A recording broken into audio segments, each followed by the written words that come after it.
이번 시간에는 원자핵의 발견에 대해서 한번 알아보겠습니다. 원자핵은 러더퍼드라는 과학자가 1911년에 발견을 했죠. 그래서 밑에 그림이 바로 원자핵을 발견한 러더퍼드 알파 입자 산란 실험이죠. 이 실험이 어떻게 진행이 되냐면 알파 입자 발생 장치 안에 방사성 물질이 있고 알파 입자를 이 방사성 물질에서 방출시킵니다. 그런데 이 알파 입자는 무엇이냐? 알파 입자는 여기 그림에 나와 있는데 중성자가 2개 있고 양성자가 2개 있어요. 이거는 뭐냐면은 바로 헬륨이죠. 헬륨의 원자핵이에요. 그런데 전자는 없고 지금 원자핵만 있는 상태죠. 그래서 이런 식으로 표현을 할 수가 있어요. 전자가 2개가 떼어져서 2 플러스 양이온이다. 그래서 헬륨 원자핵이다 라고 볼 수 있죠. 그래서 2 플러스 양이온이니까 특징이 뭐가 있겠어요? 특징은 바로 전하가 플러스 2라는 거죠. 네, 그래서 이 전하가 플러스 2인 헬륨 원자핵을 여기서 막 쏘아준다 라는 거죠. 그래서 쏘아주면은 금박을 통과하거나 부딪혀서 날아가는 모습을 볼 수가 있어요. 근데 이거를 자세히 보기 전에 오른쪽에 톰슨의 원자 모형을 먼저 한번 보고 갈게요.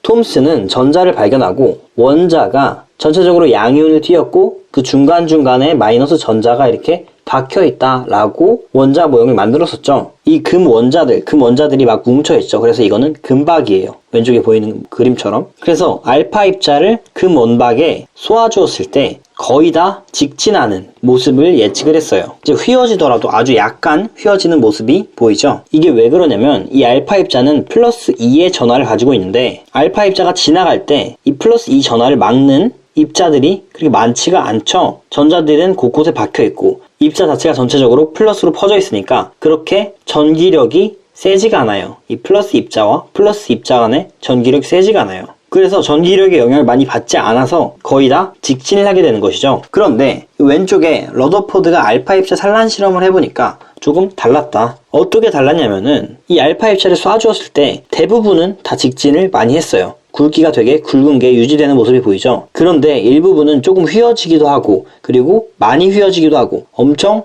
튕겨져 나온 이런 입자들도 있었어요. 그래서 밑에를 보면은 실험 결과가 2가지로 나왔죠. 여기서 첫 번째, 대부분의 알파 입자는 직진하면서 통과한다. 대부분의 알파 입자는 직진하면서 통과를 했어요. 그래서 이거를 보고서 무엇을 추론했냐면 원자의 대부분은 빈 공간이다 라고 알아냈어요.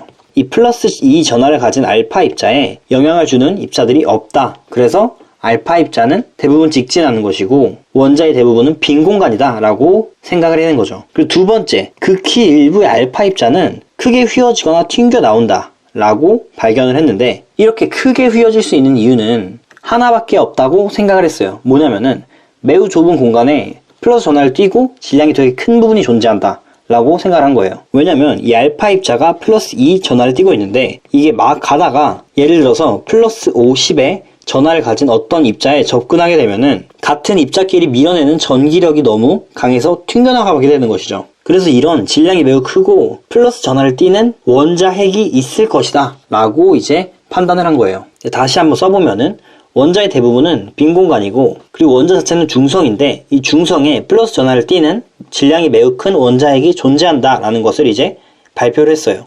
네, 그래서 오늘 원자핵의 발견에 대한 수업은 여기까지고 다음 시간에는 양성자와 중성자의 발견에 대해서 다뤄보겠습니다. 영상이 유익하셨다면 좋아요 눌러주시고 또 구독 눌러주시면 감사하겠습니다.